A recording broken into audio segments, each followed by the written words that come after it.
Shalom, selamat malam, suster, ibu bapak, saudara-saudaraku yang dikasihi Kristus. Sungguh kita bersyukur kepada Tuhan karena pada malam ini kita bisa bertemu kembali secara daring via Zoom online. Dan pada malam ini kita akan mengikuti acara ibadat dan renungan melalui doa koronka dan pembelajaran firman Tuhan versi Mandarin khusus hari ini. Dan pada malam ini renungan akan disampaikan oleh Romo Johannes Adrianus Hendra Suteja SY dengan tema budaya leluhur dalam keseharian hidup umat Tionghoa Katolik. Sebelum kita mulai pertemuan pada malam ini, baiklah saya akan menyampaikan susunan acara ibadat Koronka KKI Satora Bojong Indah Rabu tanggal 14 September 2022.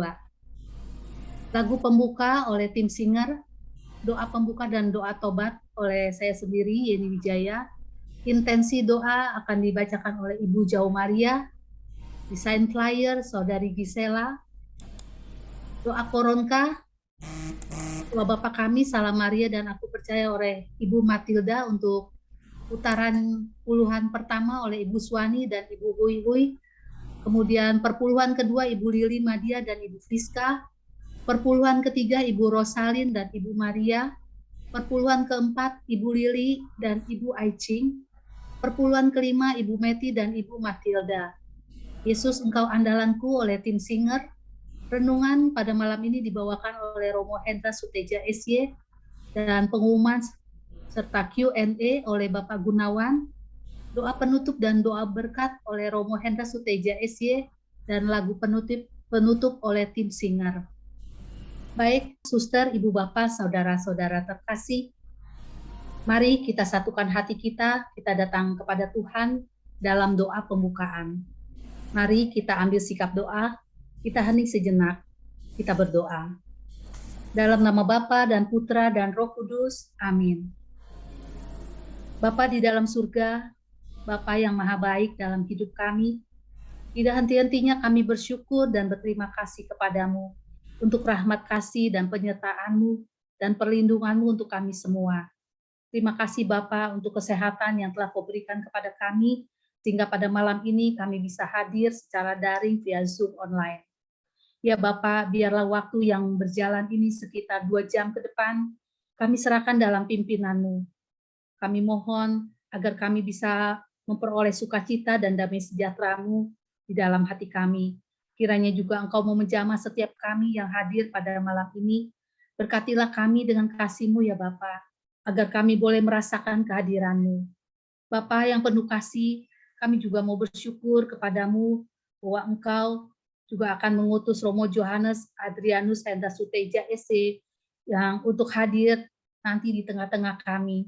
Biarlah kiranya Engkau memberkati mereka, memberkati Romo, dan juga memberkati kami semua, supaya kami yang mengikuti pertemuan pada malam ini boleh merasakan sukacita dan damai sejahtera-Mu. Ya Bapa yang maha baik, kami juga berdoa, mohon kiranya agar Kau berkati jaringan internet maupun wifi yang kami perlukan, supaya semuanya itu boleh berjalan dengan baik dan lancar dan stabil. Bapak, inilah doa syukur dan permohonan kami, yang semuanya ini kami mau satukan hanya di dalam nama Putra-Mu terkasih, Tuhan kami Yesus Kristus, sebab Dialah yang menjadi Tuhan dan pengantara kami yang hidup dan berkuasa, kini dan sepanjang segala masa. Amin. Kemuliaan kepada Bapa dan Putra dan Roh Kudus, seperti pada permulaan, sekarang, selalu, dan sepanjang segala abad. Amin. Dalam nama Bapa dan Putra dan Roh Kudus. Amin. Saudara-saudari terkasih, marilah kita dengan rasa sesal, kita mengakui segala dosa-dosa kita, supaya kita layak dan pantas merayakan ibadat suci ini. Saya mengaku kepada Allah yang Maha Kuasa dan kepada saudara sekalian, bahwa saya telah berdosa dengan pikiran dan perkataan, dengan perbuatan dan kelalaian. Saya berdosa, saya sungguh berdosa.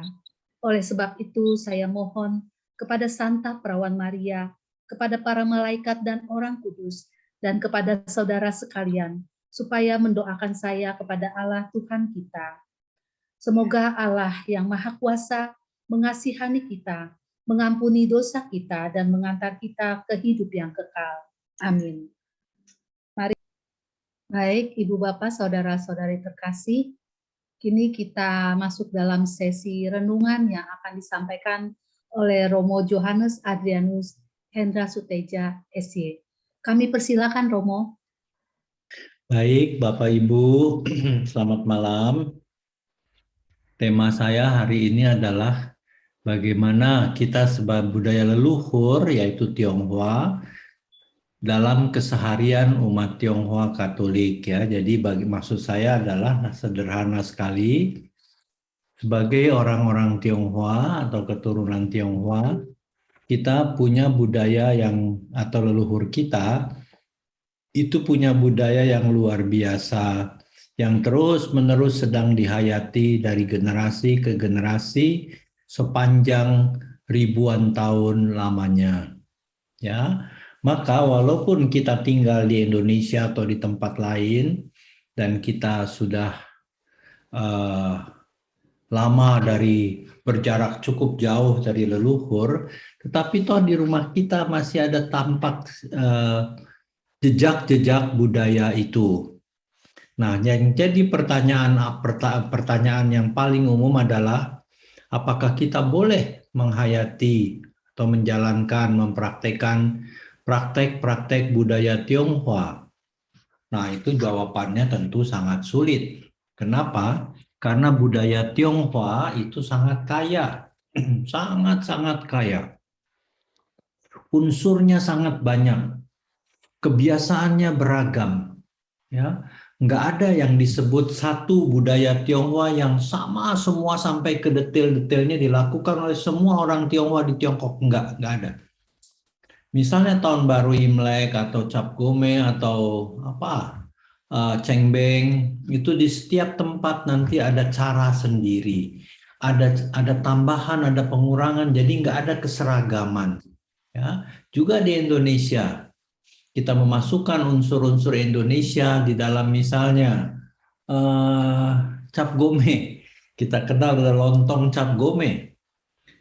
Di Beijing nggak ada lontong Cap Gome. Di Guangzhou juga mungkin nggak ada, cuma ada di Indonesia. Ya, di Indonesia juga dulu daerah tertentu, sekarang menyebar kemana-mana lontong Cap Gome. Jadi kita bisa lihat budaya Tionghoa itu begitu kaya, maka kita harus lihat sebagai orang-orang yang dibaptis dan hidup di dalam suatu tradisi dan kepercayaan yang lain dengan nenek moyang, maka pertanyaannya yang mana yang boleh dan yang mana yang tidak boleh. Ya, tadi saya sudah perlihatkan budaya ini begitu luas. Maka kalau menjawab itu semua dalam waktu 1 jam pasti tidak akan cukup. Nah, di dalam pertemuan kali ini saya akan menjelaskan secara singkat yang dimaksud budaya Tionghoa itu sebagai arus utama, sebagai mainstream dari budaya Tionghoa itu apa? Nah, Bapak Ibu mungkin kenal orang yang namanya Confucius, Kongzi. Nah, Kongzi itu adalah orang yang kemudian dia lahir pada tahun 551 sebelum Masehi. Dan dia meninggal tahun 479 sebelum Masehi. Dan dia hidup di Tiongkok. Ya. Kemudian dia hidup pada masa dinasti Zhou. Dinasti Zhou itu dinasti terakhir dari 3 dinasti awal. Dinasti awal itu ada 3. Dinasti Xia, Shang, Zhou, dan ini Zhou yang ketiga. Nah, apa yang selama hidupnya Konfusius lakukan? Secara sederhana bisa dikatakan bahwa Konfusius melestarikan budaya Tionghoa. Jadi dia yang melestarikan. Dia seakan-akan membentuk ulang, ya, mengeluarkan banyak hal-hal yang nggak masuk akal dan dia mengumpulkan hal-hal yang hakiki dari budaya Tionghoa.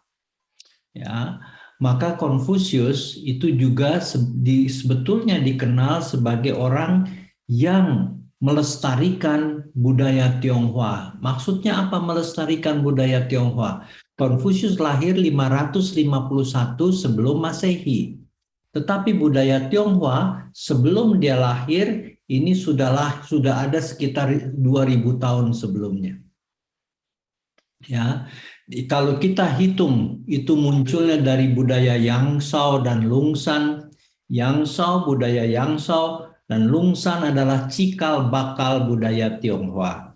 Dan budaya Yangzhou itu muncul kurang lebih 5000 tahun sebelum Masehi. Jadi kalau Konfusius 500 tahun sebelum Masehi, ada 4500 tahun ini. Budaya Tionghoa sudah mulai muncul 4500 tahun sebelum Konfusius lahir. Budaya Yangzhou diikuti oleh budaya Lungsan yang lebih sempurna. Ini yang menjadi cikal bakal terdekat dengan budaya Tionghoa. Kemudian setelah Lungsan muncullah tiga dinasti pertama, dinasti Xia, dinasti Shang, dinasti Zhou. Ya. Nah, budaya itu berevolusi dan kemudian mengambil bentuk-bentuk. Dan apa yang menjadi ciri dasar budaya Tionghoa sejak dia lahir sampai Konfusius nanti? Ada dua. Ya, Bapak Ibu bisa tahu, unsur dasar budaya Tionghoa adalah penghormatan leluhur dan penyembahan. Penghormatan leluhur itu berarti menghormati, menyembah, bukan menyembah sebetulnya, tetapi menghormati arwah leluhur dalam ritual. Dan unsur yang kedua terkait dengan leluhur, maka di dalam rentang waktu yang ribuan tahun yang berevolusi budaya itu, unsur keduanya yang paling dasar adalah sistem keluarga. Sistem keluarga yang orang Tionghoa warisi sampai zaman sekarang, Bapak Ibu. Sistem keluarga, ya. Jadi kita bisa lihat di sini, ini semua ada bagaimana itu Kongzi, Konfusius, kemudian mengagumi ritual Zhou. Tetapi pada awalnya itu budaya Tionghoa terdiri dari ritual penyembahan roh-roh, baik roh dari leluhur maupun roh-roh alam. Dan unsur yang kedua adalah sistem keluarga yang patriarkat. Ya. Jadi ini kita bisa lihat, ini dua unsur yang sangat penting dari budaya Tionghoa. Maka kita melihat sampai sekarang, budaya Tionghoa di dalam perayaan-perayaannya itu selalu terkait dengan alam dan leluhur. Juga ini nih, pesta yang baru kita jalankan ini, ya, juga kelihatan di situ ada unsur alam. Dan selalu nanti di dalam perayaan-perayaan Tionghoa ada penghormatan leluhur. Maka dua unsur dasar budaya Tionghoa, Bapak Ibu, sekarang kita bisa lihat ada ritual penyembahan roh-roh, ada sistem keluarga. Patriarkat ini berarti memakai jalur keluarga ayah, marga ayah. Nah, pada zaman awal ada kemungkinan sistem keluarga Tionghoa bukan patriarkat tetapi matriarkat. Tetapi kemudian pada zaman dinasti, terutama dinasti Shang, itu sudah kelihatan bahwa berubah menjadi sistem keluarga patriarkat sampai sekarang. Maka orang Tionghoa memakai Se, memakai Sing, memakai marga dari ayah, bukan dari ibu lagi. Ya, maka ini dua unsur ini. Ya, kemudian setelah masuk dinasti Zhou, maka budaya tadi, sistem keluarga dan ritual itu diadopsi, dimodifikasi oleh Pangeran Zhou. Ini adik dari raja pertama Zhou yang wafat setelah berhasil menyatukan negara-negara suku dan muncul dinasti Zhou, tetapi Raja Wu dari dinasti Zhou umurnya nggak panjang, anaknya masih kecil. Maka kemudian Pangeran Zhou atau Zhou Kong, ya, ini mengambil alih pemerintahan, mengkonsolidasi ke dalam dan membentuk sistem sosial dan politik yang berdasarkan ritual. Itu berarti penyembahan roh. dan sistem keluarga. Jadi itu diadaptasi menjadi suatu sistem sosial dan politik. Ya, dan itu sangat baik. Menyatukan seluruh negara. Sistem itu disebut ritual Cho atau Choli, ya. Sistem ritual Cho atau yang disebut Choli, ya. Sebentar, ini saya hapus. Cho itu nama dinasti, Li itu ritual. Jadi sistem sosial dan masyarakat dinasti Cho disebut Choli. Dan Choli ini di mata Konfusius sangat-sangat sempurna. Dia belum lahir nih. Ini kan 1122 sebelum Masehi sampai 256 sebelum Masehi. Ini berdiri, ini panjang umurnya dinasti Cho, 800 tahun. Ya, Konfusius baru lahir di tengah-tengah sini. Tetapi sistem itu udah jalan. Maka waktu Konfusius lahir, sistem itu sudah cukup tua. Bayangkan kalau sistem itu muncul pada tahun 1100-an dan kemudian Konfusius lahir tahun 500-an, paling enggak ini sudah ada 600-700 tahun budaya itu, budaya Cho, ritual Cho itu berfungsi mengatur urusan masyarakat dan politik. Nah, mengapa ini mesti saya ceritakan? Karena nanti Konfusius dia tertarik pada ritual, pada sistem Cho itu. Setelah dia lahir, dia berkembang, dia suka, maka kemudian dia melestarikan budaya Cho. Maka Bapak Ibu bisa lihat, kalau dihitung dari munculnya budaya Yang Shao sampai Konfusius itu 4.500 berjalan evolusi. 4.500 tahun. Maka begitu kaya. Dan pada zaman Cho, semua yang mulai dari masa Yang Shao dan Lungsan ini pelan-pelan membentuk budaya yang akhirnya menjadi sempurna di masa Cho. Dan Konfusius kemudian melihat itu sangat bagus, sangat indah. Dia melestarikan itu, tetapi menambahkan itu. Ya, jadi bukan cuma Li, tetapi Konfusius kemudian mengajarkan kasih sebagai akar dari ritual dan relasi antar manusia. Dalam ritual itu relasi antar manusia. Apa yang menjadi akar relasi antar manusia? Konfusius mengatakan itulah kasih. Kasih itu akan melahirkan di dalam diri manusia dorongan untuk melakukan, membawakan kasih dan kebenaran. Itu disebut Yi. Maka kasih akan melahirkan dorongan di dalam hati untuk berbuat baik dan mencintai orang lain, dan ini akan muncul di dalam ritual. Maka Bapak Ibu juga mesti tahu, di dalam Konfusius yang disebut ritual bukan hanya upacara agama. Ada di dalamnya, tetapi bukan hanya itu. Yang disebut ritual adalah hubungan yang seharusnya, hubungan yang baik antara orang satu dan orang yang lain, yang berakar pada cinta.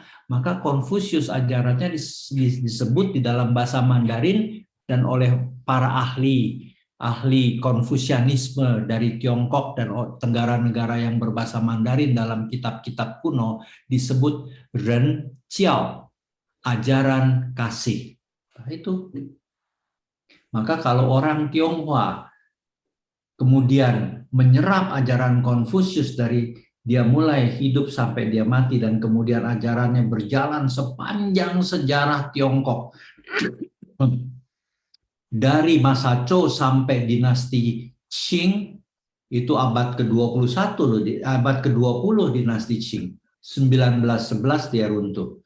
Selama hampir 2000 tahun ini, semua orang Tionghoa itu hidup di dalam ajaran Konfusius, ya, membawa kasih di tengah masyarakat. Tetapi Konfusius bukan hanya mengajarkan kasih, tetapi juga mengajarkan bahwa masyarakat punya struktur, ya, ada strukturnya, ada ayah, ada anak, ada raja, ada rakyat. Dan yang disebut kebaikan masyarakat adalah kalau struktur ini teratur. Orang tahu tempatnya di dalam masyarakat, dan kalau dia tahu tempatnya, dia tahu dia harus berperan apa. Nah, itu ajaran Konfusius. Misalnya seorang ayah, dia harus bersikap sebagai ayah. Ya, dia nggak bisa bersikap sebagai anak. Maka dalam pandangan Tionghoa sangat rumit. Kalau anak di luar negeri itu kadang-kadang bisa menyebut nama ayahnya langsung. Di budaya Tionghoa itu nggak masuk akal. Memanggil nama ayahnya itu nggak mungkin karena ada struktur. Orang harus menghormati tempat dan perannya. Maka anak itu menghormati orang tuanya. Ya, nggak bisa itu di dalam budaya Tionghoa jalan-jalan di jalanan itu di pasar baru anaknya pegang begini ayahnya nggak bisa. Kenapa? Ini ayah harus dihormati. Tetapi kalau di budaya lain mungkin bisa, di Tiongkok nggak bisa. Kalau bicara, kalau ayah berbicara di dalam tradisi Tionghoa, anak harus berdiri mendengarkan. Nggak bisa anaknya sambil nonton TV, naikin kakinya ke meja dan ayahnya ngobrol dan dia sambil minum bir menjawab ayahnya. Ini nggak sopan. Itu nggak menurut Li, nggak menurut ritual, dan nggak sesuai dengan hierarki dalam masyarakat. Maka lihat, Konfusius melestarikan sesuatu yang penuh dengan nilai dan berakar pada kasih. Ya, nah itu saya ingin memperlihatkan supaya kita lihat bahwa budaya Tionghoa itu sampai ke zaman ini hanya karena jasa Konfusius. Konfusius yang melestarikan itu dan mengajarkan pada murid-muridnya, dan kemudian ajaran Konfusianisme, Konfusius itu masuk ke dalam dinasti-dinasti sebagai ajaran yang mainstream. Maka seluruh susunan masyarakat, cara hidup mereka, relasi antar manusia, relasi manusia dengan yang di atas, dengan langit, relasi dengan leluhur itu semua diatur. Ya. Nah, di sini saya katakan jasa Konfusius. Dia melakukan penelitian dan meneruskan ritual dari 3 dinasti. Xia Shangzhou, lihat dinasti Xia itu tahun 2205 sebelum Masehi. Kalau sampai sekarang berarti sudah 4200 tahun lahirnya dinasti-dinasti Tiongkok. Shang itu dari 1765 sampai 1123. Ya, Zhou itu 1122 sampai 256. 1122 sampai 256 sebelum Masehi, itu dinasti Zhou. Dan Konfusius hidup di sini. Kecuali itu juga dia mengumpulkan dan menata kembali kitab-kitab klasik Tionghoa yang merupakan kasanah budaya ribuan tahun lamanya. Ya, seperti kitab sejarah, kitab syair, kitab ritual, dan memberi penjelasan atas kitab I Ching, kitab perubahan. Ini kitab I Ching, Bapak Ibu mungkin pernah dengar namanya, kitab perubahan yang sudah ada jauh sebelum Konfusius, dan sebetulnya nggak ada yang tahu siapa yang menulis. Kitab itu begitu tua.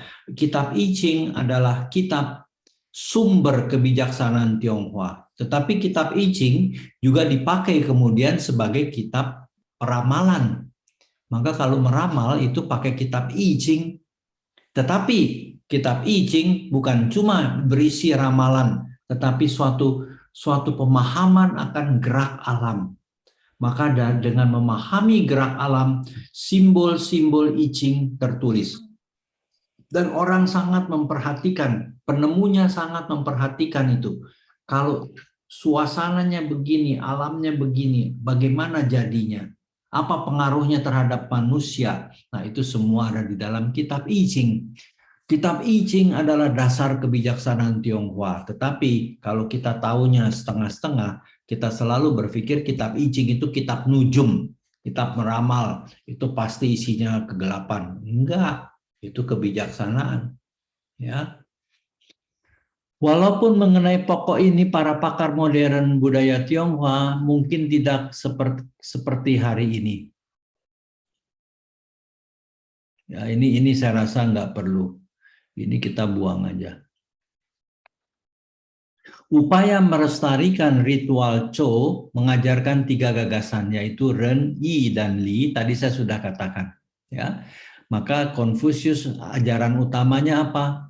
Ajarannya adalah ajaran cinta, ajaran kasih. Dari Kongkong mengalir tradisi ribuan tahun sebelum sebelumnya dalam bentuk yang baru. Jadi ada ribuan tahun tadi dari dinasti Shang sampai Konfusius itu kurang lebih 4.000 tahun. Ya, dan dia membentuk itu, melestarikan itu, menyingkirkan dari budaya itu banyak tahayul. Maka Konfusianisme yang muncul sungguh dari Konfusius dalam buku-bukunya itu enggak bermuatan tahayul. Karena Konfusius sangat rasional menyingkirkan yang tahayul-tahayul. Maka sebetulnya ajaran Konfusius adalah ajaran yang bersih, ya, ajaran yang masuk akal. Misalnya berbakti pada orang tua masuk akal. Ya, bagaimana bakti ini harus dijalankan?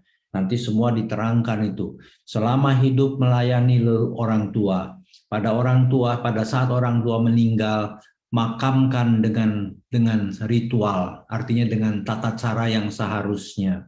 Setelah dimakamkan, rawat relasi itu dengan persembahan-persembahan kepada orang tua. Ya, maka itu ada juga. Tetapi dalam Konfusianisme nggak ada banyak hal-hal yang misalnya berisi roh-roh, ya. Kemudian kita mesti persembahkan apa ini, itu enggak. Sangat sederhana. Saya sekolah di Taiwan. Di dekat sekolah saya itu ada kuil Konfusius. Kuil Konfusius itu beda dengan kuil dari Buddhis, dan beda dengan Taois. Kalau Buddhis dan Taois itu banyak unsur-unsur, penuh dengan hio dan lain segala macam. Kalau masuk, dan patung-patung, kalau masuk ke dalam kuil Konfusius, ada tablet Konfusius dan ada 2 lilin, cuma itu. Jadi sebetulnya kuil yang sangat sederhana, dan di dalam kuil itu kegiatannya apa? Ritual-ritual dalam arti tari-tarian dan pengajaran bagaimana hidup. Ya, jadi kita bisa lihat, hati-hati karena kemudian memang banyak tercampur dengan macam-macam hal. Ya, Konfusianisme, ajaran Kongzi, di dalam bukunya yang disebut Sisu, 4 buku, itu dikumpulkan oleh Cusi pada dinasti Song, itu menjadi pegangan 4 buku. Di dalamnya ada Analeks, ada Lunyu, ajaran Konfusius, dan ada Mengzi, ya, ada Taxue, ada Chungyong, itu 4 buku. 4 buku ini menjadi pegangan, sangat indah. Ya. Tapi maka sekarang kita lihat bahwa untuk mempelajari budaya Tionghoa itu sangat sulit. Nah, pada malam hari ini saya ingin membagikan secara khusus apa yang disebut budaya bakti. Ya, karena ini penting. Karena dalam budaya Tionghoa, bakti itu mendapat tempat utama. Ya, bakti dalam bahasa Tionghoa itu xiao. Ya, xiao. Nanti ada penjelasannya. Nah, terkait dengan laku bakti, ini akan saya perlihatkan laku bakti dalam lingkaran keluarga, laku bakti dalam individu dan relasi dengan masyarakat. Kita lihat sampai di mana kita bisa, karena nanti saya harus sisakan waktu tanya jawab, dan juga Bapak Ibu, saya harus selesaikan bahan saya ya. Nah, ini bakti, budaya bakti.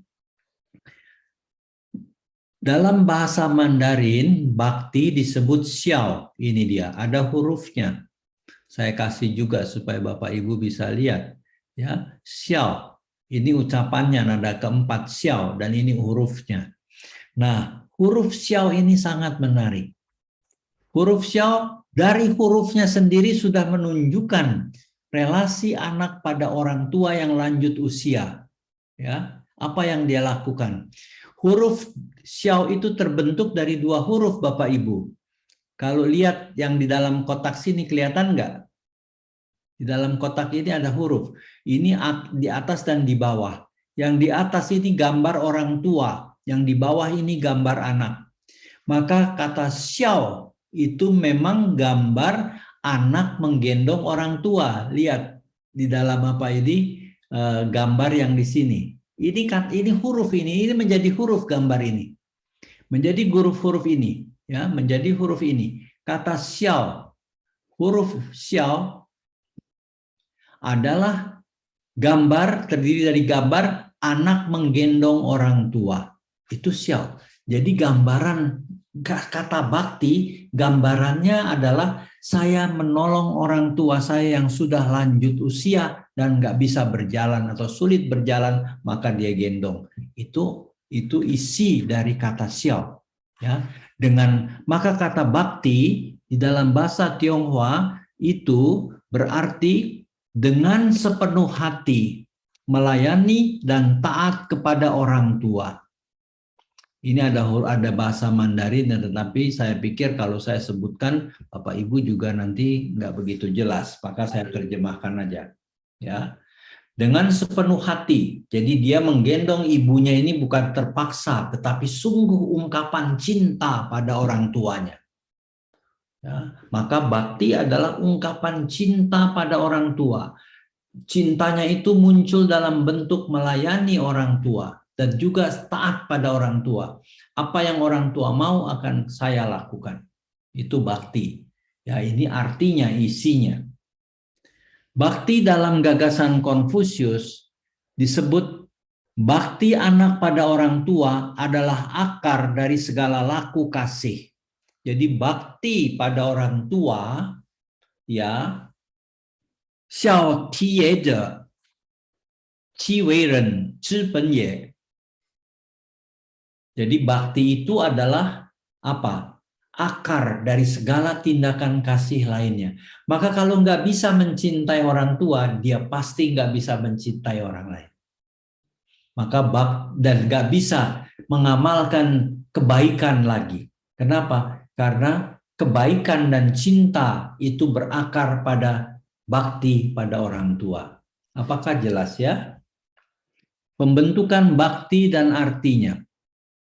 Bagaimana bakti itu dibentuk? Xiao itu terbentuk di mana? Xiao itu terbentuk di rumah. Tetapi saya mau kasih tahu dulu, sebagai anak dan adik, di rumah harus berbakti. Di zi ru zi xiao.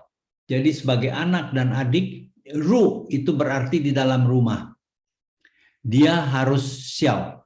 Maka kapan bakti itu dibentuk? Di rumah. Sebagai anak, dia harus belajar berbakti, menghormati kakaknya yang lebih tua, dan berbakti kepada orang tuanya. Itu di rumah. Jadi dari umur muda, orang Tionghoa secara tradisional sudah mengajarkan bakti pada anaknya di rumah. Melalui apa? Menghormati kakaknya dan berbakti pada orang tuanya. Di luar rumah, dia berlaku hormat pada yang lebih tua. Su zi ti, di luar dia mencoba untuk menghormati orang yang lebih tua. Jadi kalau anak terbentuk dalam bakti di rumah, di luar dia pasti bisa mencintai orang lain. Ya, selalu berhati-hati dalam berbicara. Nah, ini dulu pendidikannya sangat, kita mungkin masih ingat waktu kita masih kecil, kalau kita ke rumah om dan tante atau ketemu orang memberi sesuatu, tangannya ngambil pakai tangan kiri, orang tua kita bilang apa? Tangan kanan. Terus kalau sudah diambil tangan kanan, orang tua kalau kita nggak bilang terima kasih pada om, tante atau pada orang yang beri, maka orang tua bilang apa? Ayo bilang apa?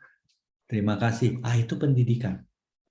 Nah, itulah yang kemudian menjadi modal untuk selalu berhati-hati dalam bicara.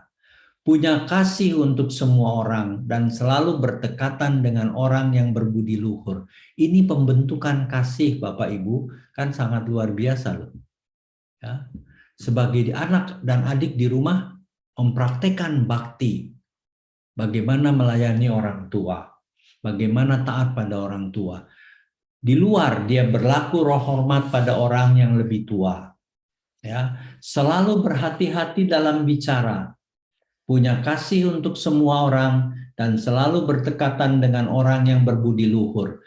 Kenapa harus berdekatan dengan orang yang berbudi luhur? Karena orang yang berbudi luhur adalah teladan. Maka orang bakti tumbuh kalau kita selalu memperhatikan orang baik itu. Saya mau dekat dengan dia karena saya bisa belajar dari dia. Ya, jadi rumah adalah tempat pembelajaran kasih. Dunia luas tempat hidup, bersikap bijak dan membawakan kasih. Maka rumah adalah tempat pembelajaran, dunia luas adalah tempat hidup.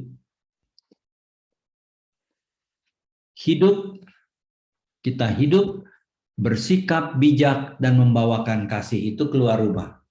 Kita hidup, bersikap bijak dan membawakan kasih. Maka dalam tradisi Tionghoa, keluarga adalah persemaian kasih yang paling subur. Tempat pembentukan pribadi menjadi manusia yang bijak dan berbudi luhur dimulai dari keluarga. Apa isi bakti? Bakti berisi pertama kali adalah hormat. Ya, jadi kalau bisa berbakti, pasti dia punya sikap hormat. Kalau dia nggak bisa menghormat, dia nggak bisa berbakti. Maka anak yang berbakti pasti nggak kurang ajar. Baik pada kakaknya, keluarganya, dan orang di luar juga. Ya. Pada masa Kongsi hidup, sikap hormat pada orang tua sudah memudar. Jadi pada masa Konfusius sebetulnya ini mulai hilang. Ya. Dan Konfusius mengatakan itu. Zaman sekarang, yaitu zaman Konfusius hidup, dikatakan bakti adalah bisa memelihara. Artinya apa? Hanya memberi makan dan kebutuhan hidup bagi orang tuanya. Jadi hormat sepenuh hati membantu itu sudah mulai luntur. Bakti itu tinggal apa? Kasih makan orang tuanya. Maka Konfusius mengatakan anjing dan kuda juga melakukan yang sama. Jika hanya memelihara, memberi makan, dan tidak ada hormat, apa bedanya manusia dengan binatang? Maka Konfusius mau memperlihatkan, kalau bakti yang kamu sebut bakti hanya kasih makan dan pakaian, kamu nggak beda banyak dengan binatang. Maka apa yang menjadi isi bakti? Dengan ini Konfusius mau menekankan, kamu harus hormat, kamu harus taat, kamu harus membantu. Nah, itu baru. Ya, jadi bakti begitu. Bapak Ibu sekarang sudah tahu ya, bahwa ini unsur utama budaya Tionghoa. Laku bakti, unsur dasar dalam budaya Tionghoa. Kedua, kecuali hormat adalah melakukan kewajiban pada orang tua. Jadi secara hormat ada juga kewajiban, ya, kewajiban pada orang tua. Nah ini penting. Kalau tadi dikatakan cuma kasih makan itu nggak cukup, karena anjing dan kuda juga begitu. Maka kita harus hormat. Kedua, kita harus menjalankan kewajiban pada orang tua. Apa kewajibannya? Konfusius mengajarkan saat hidup melayani dengan ritual, yaitu menurut kepantasan seorang anak memperlakukan orang tuanya. Wah ini sebetulnya kan bagus sekali ya. Zaman sekarang banyak orang nggak pikir lagi orang tuanya. Anak kalau orang tua itu nggak mikir anak, tetapi kalau anak itu belum tentu kemudian memikir orang tuanya. Misalnya kalau anaknya sakit atau cucunya sakit, mamanya datang buru-buru. Tapi kalau mamanya yang sakit, anaknya bilang, aduh ma hari ini saya nggak bisa datang ya, saya sibuk. Mamanya bilang nggak apa-apa, nggak apa-apa. Itu hukum alam. Nanti kalau anak itu sudah tua, dia juga akan diperlakukan sama anaknya. Kenapa? Karena bakti hilang. Maka nanti kalau dia sudah tua anak itu dan dia sakit, anaknya juga akan bilang, aduh mama sakit ngerepotin ya, saya masukin rumah sakit aja ya. Nah itu namanya lingkaran di mana bakti hilang. Ya. Jadi saat hidup layani dengan ritual. Menurut kepantasan seorang anak memperlakukan orang tuanya, yang dalam kurung ini adalah interpretasi saya. Waktu meninggal, ya, makamkan dengan ritual. Jadi sang si zili, sang zili. Waktu meninggal, makamkan sesuai dengan ketentuan ritual. Ya, maka orang Tionghoa, upacara yang paling rumit adalah upacara pemakaman. Karena harus hati-hati dan harus menunjukkan sangat detail perlakuan bakti anak pada orang tua. Yang ketiga, Setelah dimakamkan, lakukan persembahan seturut ritual. Ini semua lebih tepat kata seturut, ya. Jadi seturut ritual. Sebetulnya juga saat hidup layani orang tua seturut ritual.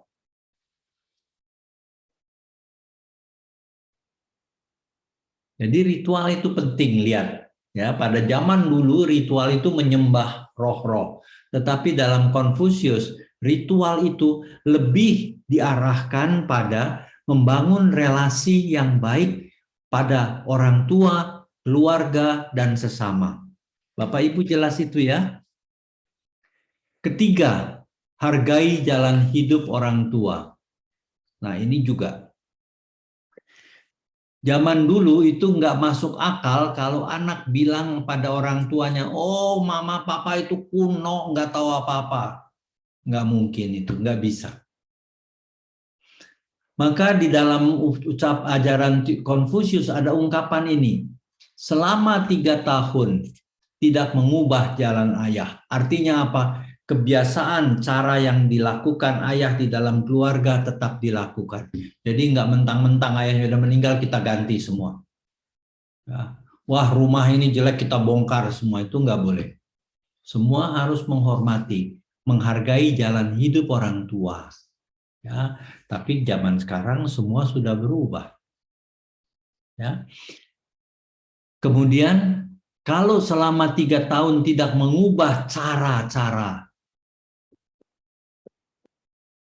yang dilakukan orang tua, ayah, dilakukan ayah, terutama ayah, bisa dikatakan itulah bakti. Ya, jadi misalnya ayah dulu selalu punya kebiasaan memberi sumbangan pada fakir miskin. Setelah dia meninggal, anaknya teruskan sampai 3 tahun. Setelah 3 tahun dia bebas. Kenapa 3 tahun? Karena 3 tahun adalah angka di mana anak setelah lahir di tangan orang tua. Dididik, dilindungi, dibesarkan, disayangi. Maka semua bakti itu ukurannya nanti 3 tahun. Perkabungan sempurna 3 tahun. Karena kita sejak dalam kandungan sampai bisa lebih mandiri itu 3 tahun lamanya. Ya, maka 3 tahun itu menjadi ukuran bakti. Jadi Bapak Ibu tahu kenapa di sini dikatakan selama 3 tahun. Karena itu nanti dari di kandungan sampai lahir sampai disapih bisa berdiri sendiri itu anak nggak lagi dipelukan ibu terus itu selama 3 tahun. Maka berkabung 3 tahun itu untuk mengenang aku dulu dijaga, dilindungi, dibesarkan, dihidupi oleh ibu dan ayahku. 3 tahun sebelum aku bisa menjadi kanak-kanak yang bisa mandiri. Maka 3 tahun itu penting. Kebajikan yang lahir dari laku bakti itu apa? Laku bakti itu melahirkan keutamaan-keutamaan yang penting. Ya, yang dibutuhkan oleh masyarakat keutamaan dasar. Yang dibutuhkan oleh masyarakat apa? Hormat pada orang lain. Besar hati, ya, nggak cepat tersinggung, nggak pelit dan lain sebagainya. Besar hati, mampu merangkul banyak hal. Ya, ini penting loh. Coba lihat, sebagai orang tua kalau hatinya nggak besar susah. Apalagi hidup di zaman sekarang. Anaknya sering bilang, aduh mami bodoh amat sih, aduh mami kuno banget sih, sakit hati. Dan itu kemudian jadi mereres sakit hati. Tapi kalau ibunya besar hati, iya loh kamu lebih pintar dari mami, dan mami senang kamu lebih pintar dari saya. Mami dulu nggak pernah bisa belajar kayak kamu sekarang bisa belajar lebih banyak dari mami. Bersyukur untuk itu. Nah itu namanya ibunya besar hati. Kwan luas, ya, luas hati, kwan itu luas, bisa dipercaya. Ini juga keutamaan loh, bisa dipercaya sungguh. Nah sekarang orang yang bisa dipercaya di zaman ini nggak banyak loh. Bisa nipu pasti nipu, bisa korupsi pasti korupsi. Maka yang bisa dipercaya jarang. Nah, ini keutamaan yang dikatakan oleh Konfusius. Hidup harus bisa dipercaya. Kalau kerja, kalau ada bosnya dia kerja. Kalau bosnya pergi, dia foya-foya nggak kerja. Nah, itu namanya nggak bisa dipercaya. Ya.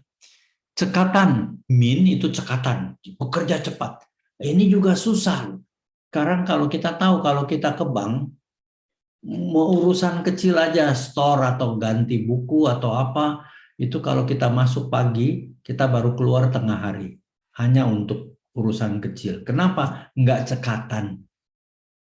Kita bisa lihat itu pelayan-pelayan masyarakat sambil menulis, dia ngomong sama temannya dulu, oh kamu begitu ya? Wah kemarin saya juga begitu. Nah dia lupa nulis. Artinya apa? Nggak bertanggung jawab dan nggak cekatan. Maka kita nunggu di depan loket ini orang kapan berhenti ngomongnya.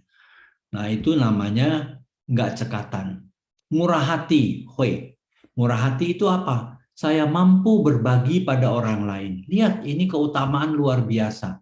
Hormat, pertama, luas hati, hatinya luas, ya nggak cepat tersinggung, nggak cepat marah, bisa dipercaya, cekatan, dan kemudian terakhir adalah murah hati. Nah, ini adalah keutamaan-keutamaan, kebaikan-kebaikan yang Konfusius mau kembangkan di dalam diri murid-muridnya dan masyarakat. Sampai di sini kebudayaan Tionghoa oke ya? Baik ya.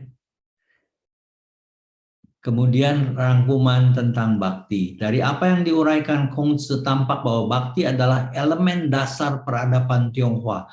Ini sudah ada sebelum Konfusius, tetapi kemudian dia jelaskan, dia bersihkan, dia susun secara rasional. Maka jadilah suatu ajaran yang begitu jelas sebagai unsur dasar budaya Tionghoa, yaitu laku bakti. Bakti muncul dalam berbagai lingkaran kegiatan hidup, dalam lingkaran keluarga, dalam lingkaran masyarakat yang berdampak langsung pada pembangunan negara yang baik. Konfusius memang bercita-cita membangun negara yang damai, Ping Tianxia. Ya, Ping damai, Tianxia itu adalah negara. Jadi Konfusius mau di dalam negara itu ada kedamaian. Apa yang menjadi unsur dasar kedamaian? Bakti. Ya. Ritual bakti anak pada orang tua dan leluhur selalu menjadi bagian penting dalam berbagai perayaan. Nah, di sini saya mau kasih contoh aja. Saya nggak mau ngomong sebagai bagaimana tahun baru, cap gosip. Ini sebagai contoh bahwa di dalam upacara-upacara ini selalu ada unsur bakti. Maka kita jangan lihat bahwa upacara tahun baru, Imlek, cap gome, cengbeng itu hanya foya-foya atau pesta-pesta atau juga hanya hal-hal yang penyembahan roh-roh yang nggak jelas. Bukan. Ini adalah ungkapan juga di dalamnya unsur terpentingnya adalah laku bakti. Maka kita akan lihat di sini ya. Tetapi sebelum kita masuk ke sini, saya mau memperlihatkan dulu sikap gereja. Nah, ini permenungan kita.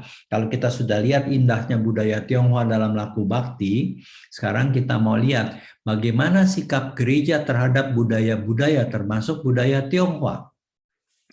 Melalui inkulturasi, gereja membuat Injil menjelma dalam berbagai budaya dan pada saat yang bersamaan memperkenalkan masyarakat dengan budaya mereka dalam komunitas gereja. Jadi ada take and give antara gereja dan budaya-budaya lain. Dulu yang bukan Katolik kita condemn, kita tuduh, kita hakimi sebagai sesuatu yang buruk. Ya, jangan lupa juga loh. Dulu kita juga sering mengkafir-kafirkan orang juga. Sekarang gereja sudah berubah, tetapi dulu yang nggak Katolik itu kafir.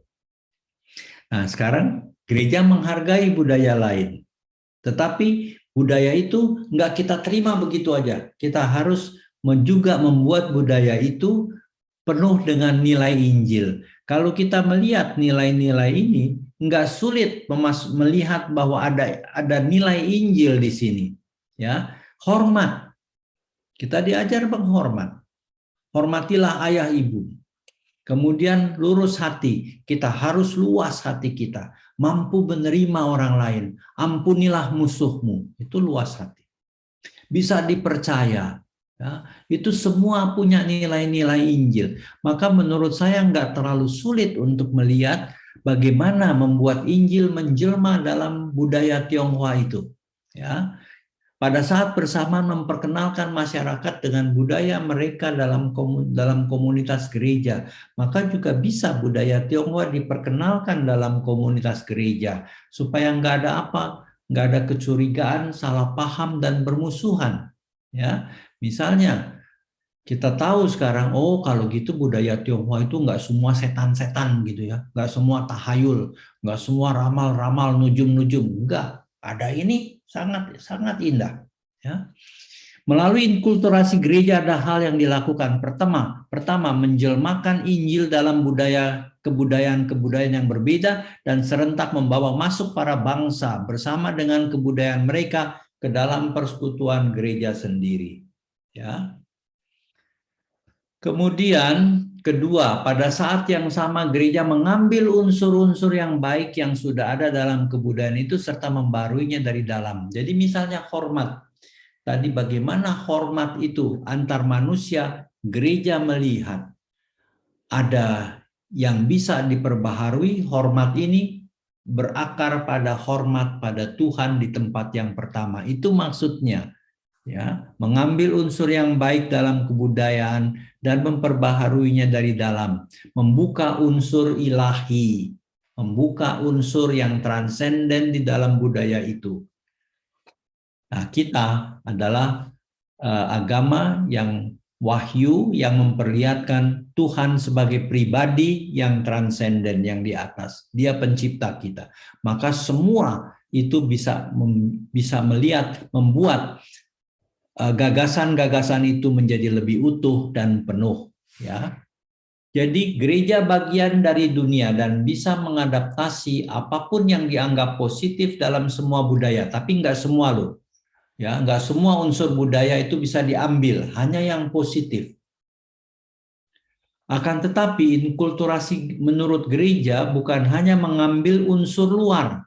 Inkulturasi mengandung arti mentransformasi dan dari nilai-nilai budaya otentik. Yang otentik itu berarti yang sungguh bernilai, yang punya arti luhur, dan mengintegrasikannya ke dalam budaya Kristen. Misalnya hormat, bisa dipercaya, itu kita bisa integrasikan, kita bisa belajar dari mereka. Orang Tionghoa yang juga males-malesan itu nggak kurang loh. Orang Tionghoa yang nggak bisa dipercaya juga nggak kurang. Maka kita bisa lihat, kita bisa belajar dari budaya ini, kita harus bisa dipercaya, kita harus bisa bekerja tekun, bekerja cermat, bekerja cepat. Nah, itu semua dari budaya lain. Nah ini saya rasa nggak usah karena hampir sama juga. Nah, kemungkinan adaptasinya. Nah, ini satu pernyataan dari seorang filsuf Konfusianis modern. Dia mengatakan penghormatan dan persembahan leluhur merupakan ucapan hormat bakti yang muncul dari rasa kasih. Maka ritual adalah ungkapan budaya, bukan agamis. Maka ritual Tionghoa itu ungkapan budaya, nggak terkait dengan Tuhan, nggak terkait dengan roh. Seperti Konfusius itu menunjukkan kalau persembahan pada leluhur itu jangan kita tafsirkan menurut agama kita, tetapi kita lihat itu ungkapan bakti, ungkapan bakti. Apakah arwah leluhur makan betul ayam babinya yang dikasih di kuburan, ikan, itu mereka nggak permasalahkan. Ya, nanti ada tafsir-tafsir lain. Itu dua uang itu dilempar, oh sudah makan, ini lain, ini bukan Konfusianisme. Tapi Konfusianisme menunjukkan itu merupakan ungkapan bakti yang muncul dari rasa kasih sejauh mereka tahu secara kultural. Maka ritual itu merupakan ungkapan budaya, bukan agamis. Maka orang Tionghoa Katolik bisa masuk ke sana, tetapi harus hati-hati, kita harus lihat itu penghormatan dan persembahan leluhur merupakan ungkapan hormat, ya, itu budaya. Ada profesor lain yang mengatakan juga Penghormatan leluhur diungkapkan dengan membersihkan, memperbaiki makam, bersujud, dan mempersembahkan kebutuhan leluhur. Juga membakar kertas uang seakan mengantar yang wafat pergi ke suatu yang lain. Jadi ini lebih simbolis. Seakan-akan sekarang kita mau ngantar arwah dari leluhur kita dalam perjalanan peziarahannya yang terakhir. Ya, jadi itu merupakan seakan-akan merupakan cara mengantar. Kedua, penghormatan leluhur bukan suatu kepercayaan agamis, melainkan norma perilaku yang harus dihormati dalam kehidupan sehari-hari. Menarik kan? Ya, semoga Bapak Ibu bisa mengikuti. Penghormatan dan persembahan arwah leluhur adalah budaya atau norma perilaku dan bukan kegiatan agamis, keluar dari dua mulut cendekiawan Tionghoa yang amat paham akan ajaran klasik dan tahu dengan pasti budaya Tionghoa membuat ruang bebas bagi kita. Ya. Jadi itulah yang dimungkinkan. Nah, di sini sebetulnya saya menunjukkan beberapa hal ya yang kemudian menjadi budaya-budaya yang penghormatan leluhur dalam cengbeng misalnya. Nah, kita coba lihat ya. Misalnya dalam upacara tradisional Tionghoa, di sini saya hanya menyebutkan 3 perayaan besar yaitu Imlek, Cap Gome, dan Cengbeng. 3 perayaan penting terkait dengan hidup keluarga dan masyarakat. Imlek itu sudah dirayakan sejak dinasti Ming, dinasti Qing. Urutan ritual penghormatan pada roh dan anggota keluarga pada tahun baru Imlek dilakukan sebagai berikut. Pertama, dilakukan penghormatan dan persembahan kepada roh-roh penguasa langit dan bumi. Ini oke lah. Ya, ini bukan seluruhnya Konfusianis.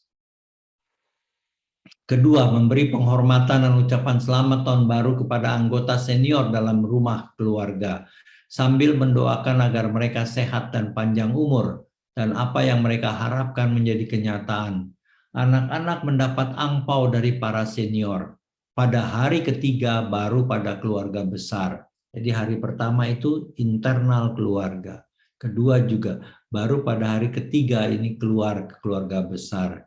Jadi pada hari pertama dan kedua inklusif keluarga inti, hari berikutnya menyebar ke keluarga besar. Upacara kedua, yang kedua hanya terkait pada pemberian hormat pada senior dan anggota keluarga, sikap pada leluhur, bersujud. Anggota keluarga saling memberi hormat dengan soja. Jadi kalau dengan leluhur itu hormatnya harus bersujud. Kalau dengan sesama kita soja. Pada upacara ini tidak ada yang bertentangan dengan agama Katolik. Memberi salam kok bertentangan? Enggak. Jadi bisa ya. Dan dasarnya adalah penghormatan, ungkapan cinta, dan bakti. Kemudian Cap Gome, ini menarik loh. Hari ke-15 yaitu Cap Gome, orang-orang kembali memenuhi jalan raya dan bergembira bersama. Laki-laki, perempuan, tua muda, kenal, tidak kenal, semua ambil bagian dalam perayaan Yuan Xiao. Nah, Cap Gome dalam bahasa Tionghoa disebut Yuan Xiao Jie. Ya. Nah, Yuan Xiao ini bedanya apa dengan tahun baru Imlek? Pada hari Cap Gome, Yuan Xiao itu yang dibina adalah relasi sosial dengan orang-orang yang kita jumpai di jalanan, kenal nggak kenal, itu kita saling menghargai, menghormati, ya. Maka dalam Cap Gome yang ditekankan adalah membangun relasi sosial. Pada tahun baru Imlek, membangun relasi hangat, cinta kasih dengan keluarga, ya. Maka Cap Gome disebut juga perayaan massal, Pu Tian Tong Qing. Pu Tian itu seluruh dunia.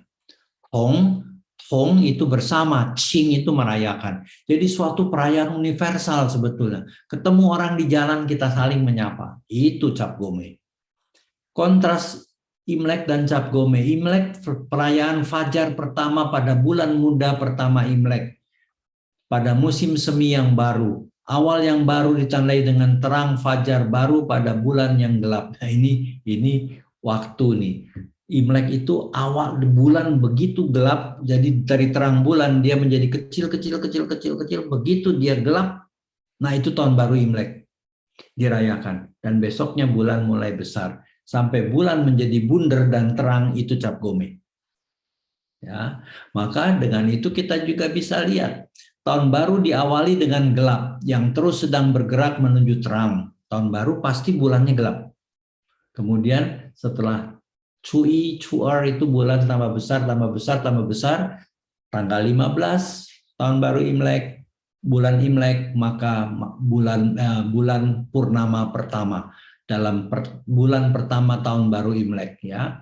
Nah, ini adalah Cap Gome. Yuan Xiao adalah perayaan malam pertama dari bulan purnama. Keesokannya orang akan mulai masuk lagi dalam kegiatan normal. Libur tahun baru selesai 2 minggu. Dengan membawa harapan di tahun baru, kontras Imlek dan Yuan Xiao terkait lingkup perayaan.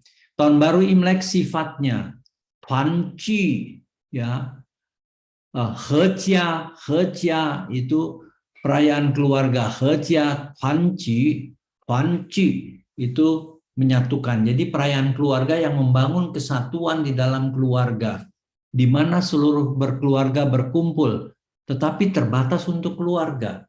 Maka tahun baru Imlek dirayakan di rumah masing-masing. Malam tahun baru nggak ada yang kelayapan kemana-mana, di rumah. Sedangkan Cap Gome, Yuan Xiaojie, perayaan yang sifatnya Pu Tian Tong Qing, yaitu suatu perayaan bersama. Pu Tian itu di bawah seluruh langit, itu dirayakan bareng-bareng. Artinya apa? Ini adalah perayaan umum, ya.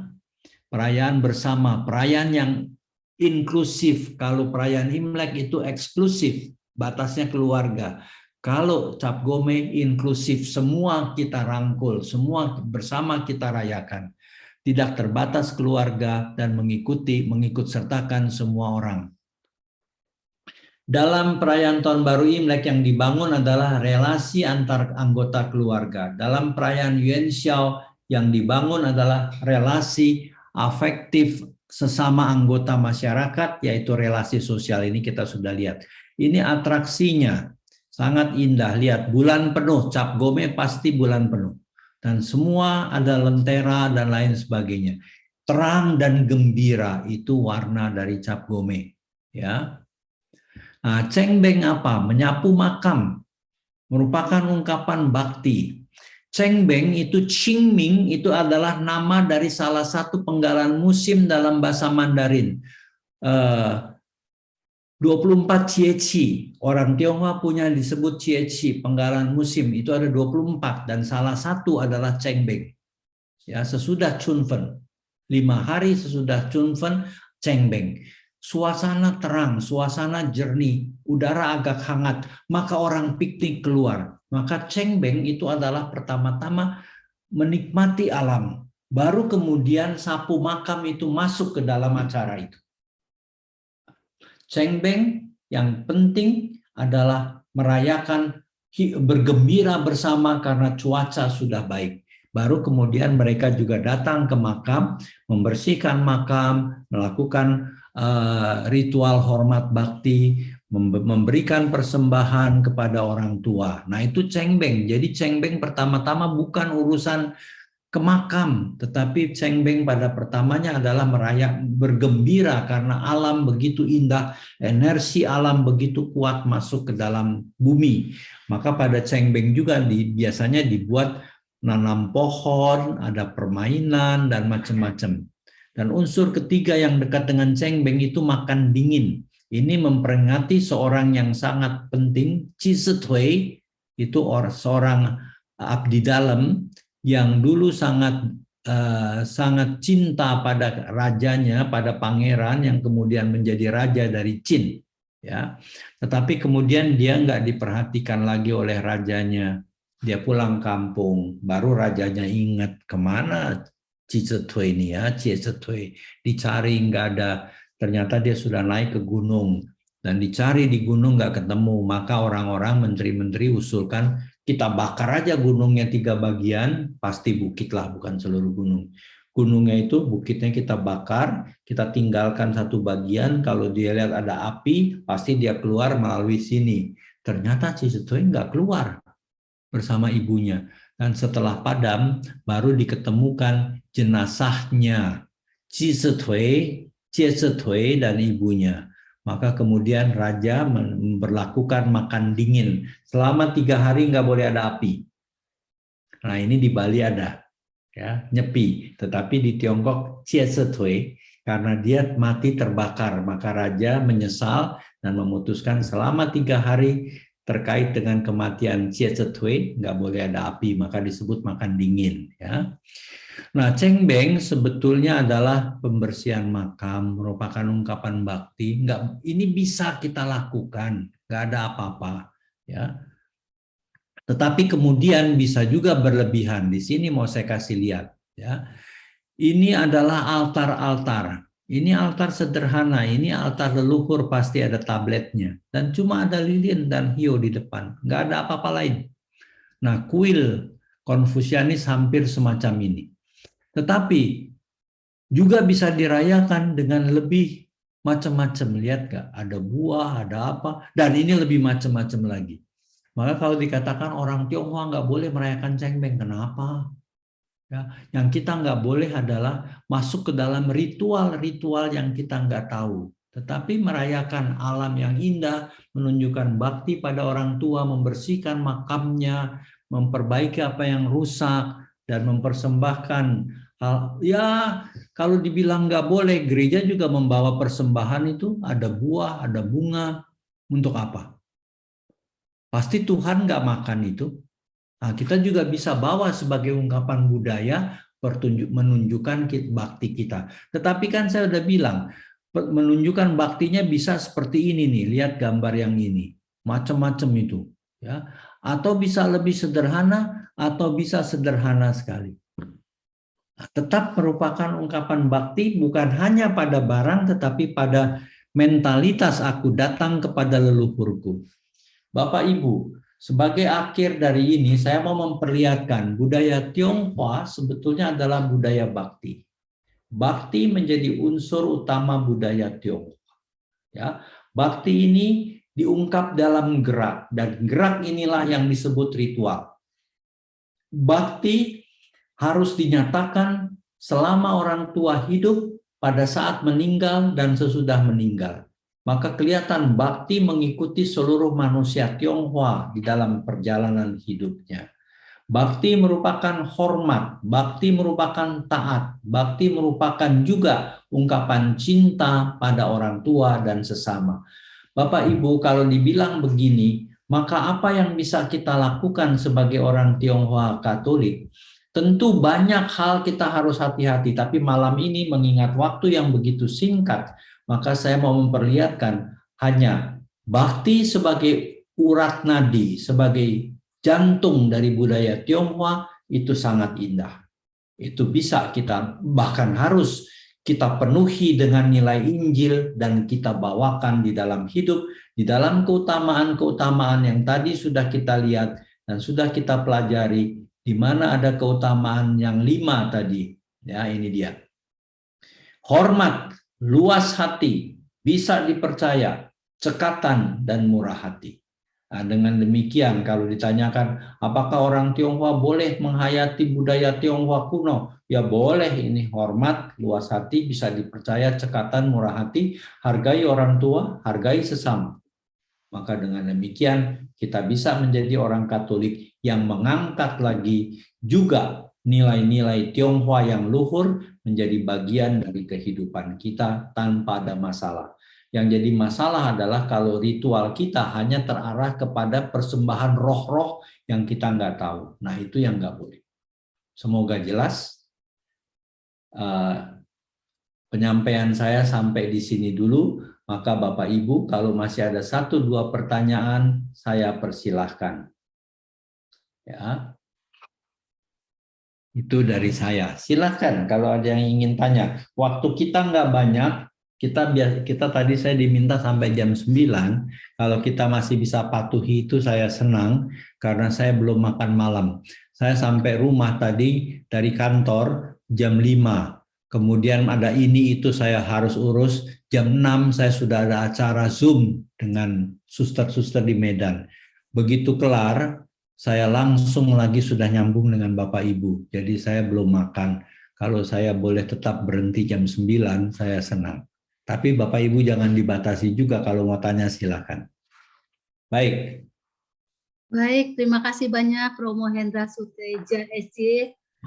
Aduh, Romo sungguh dalam sekali ya. Ternyata apa itu untuk budaya leluhur dalam keseharian hidup umat Tionghoa Katolik. Sangat menarik sekali Romo renungannya, materinya sangat memberkati kita semua. Semoga saja Ibu Bapak semakin lebih memahami ya tentang adat istiadat budaya leluhur kita ini.